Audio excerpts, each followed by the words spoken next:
एक समय की बात है। एक छोटे से गांव में एक दूध वाला रहता था जिसका नाम रामू था।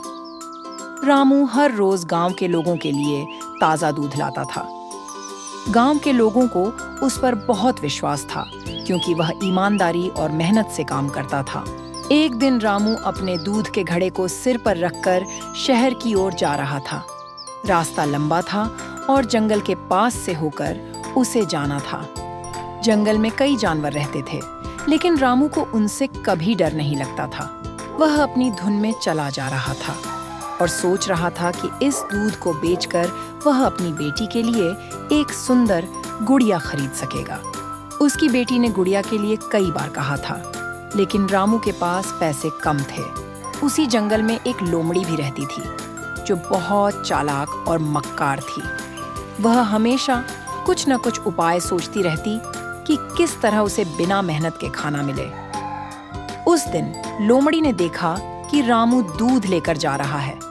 उसकी आंखों में चमक आ गई और पेट में भूख का एहसास भी। उसने सोचा, अगर मैं इस दूध को हासिल कर लूं तो मजे आ जाएंगे। लोमड़ी ने रामू को रोककर कहा, अरे रामू भैया, इतने सारे दूध के घड़े को लेकर कहाँ जा रहे हो? यह दूध शहर के लोगों के लिए है। उन्हें ताज़ा दूध चाहिए। तुम इतना भारी घड़ा लेकर कैसे चल रहे हो? तुम थक जाओगे। क्यों न तुम थोड़ी देर आराम कर लो, मैं यहाँ तुम्हारा दूध देख लूंगी। रामू ईमानदार था पर इतना भोला भी नहीं था। उसने लोमड़ी की चालाकी समझ ली। उसने कहा, नहीं नहीं, मुझे आराम नहीं चाहिए। मैं जल्दी से शहर पहुंचकर दूध बेच दूंगा। लोमड़ी को लगा कि उसकी चाल नाकाम हो गई, पर उसने हार नहीं मानी। उसने फिर से एक नई चाल चली। उसने कहा, अरे रामू, क्या तुमने सुना है कि इस जंगल में एक सोने का पेड़ है? अगर तुम मुझे उस दूध का एक घड़ा दे दो तो मैं तुम्हें उस पेड़ का रास्ता बता सकती हूँ। वहाँ से तुम सोना लेकर अमीर हो सकते हो। रामू जानता था कि लोमड़ी झूठ बोल रही है, लेकिन उसने सोचा, अगर मैं इसे थोड़ी देर के लिए समझाऊं और खुद नजर रखूं तो इसे सबक सिखा सकता हूं। रामू ने कहा, ठीक है, मुझे सोने का पेड़ दिखाओ।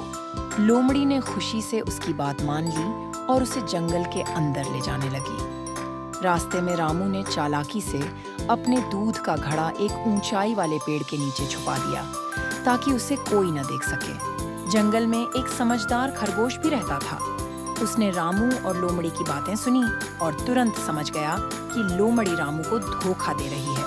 वह तुरंत रामू के पास गया और कहा, रामू भैया, इस लोमड़ी की बातों में मत आओ। ये तुम्हें बेवकूफ बना रही है। मुझे पता है दोस्त, मैं तो इसे इसकी चाल का ही मजा चखाने की सोच रहा हूँ। तुम देखना मैं इसे कैसे सबक सिखाता हूँ। लोमड़ी ने रामू को एक पुराने पेड़ के पास ले जाकर कहा, यही है वह सोने का पेड़।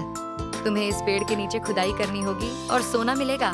ठीक है, पर मुझे विश्वास नहीं हो रहा। क्यों न तुम खुद थोड़ी खुदाई करके मुझे दिखाओ कि सोना सच में है या नहीं। लोमड़ी ने सोचा कि अगर खुदाई करने से रामू को विश्वास हो जाता है तो वह दूध का घड़ा उसे दे देगा।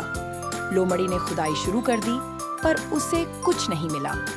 फिर उसने जल्दी जल्दी खोदना शुरू किया और उसे लगा कि वह थक गई है।